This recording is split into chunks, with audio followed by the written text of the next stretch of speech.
aldın? 2. 5,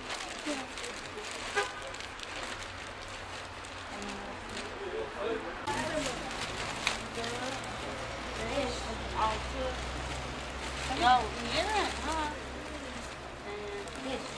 Şanlıurfa İmpakter olarak Kasım ayında geçen sene 2013'te kurulduk. Allah'a hamdolsun bir yılımızı tamamlamadan Ramazan ayında 600 aileye ulaşabildik. Şu anda da giyim dağıtımımız var ve 4000 genç ve çocuğumuzu giydirdik elhamdülillah. Bayram için inşallah herkesin bayramlığı hazır. Rabbim nasip ederse Kurban Bayramı için de hazırlıklarımız devam ediyor. Kurban Bayramı için de Arakan'a 100 kurban gönderiyoruz Allah nasip ederse. Bunun haricinde veren kardeşlerimizden hepsinden ayrı ayrı Allah razı olsun. Rabbim devamını getirsin inşallah. Eğitim faaliyetlerimiz de inşallah en kısa zamanda devreye girecek. Herkesin Allah razı olsun. Çok sağ olun.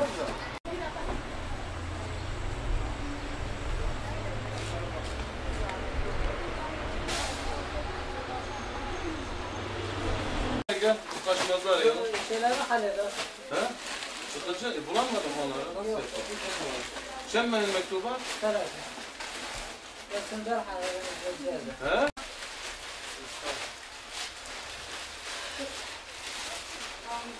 Mehmet. Ben Baran Kaçmaz. Mehmet kaç yaşında? 2. Yok abi. Asmin Kaçmaz. Yok. Asmin yok mu? Ver Asmin'i ver. Burada Asmin. Ver. Buraya. Tamam.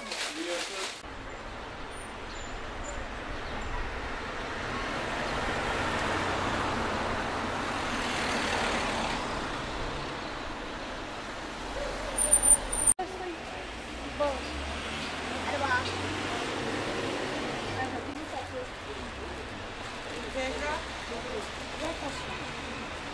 Ahmet. Mustafa.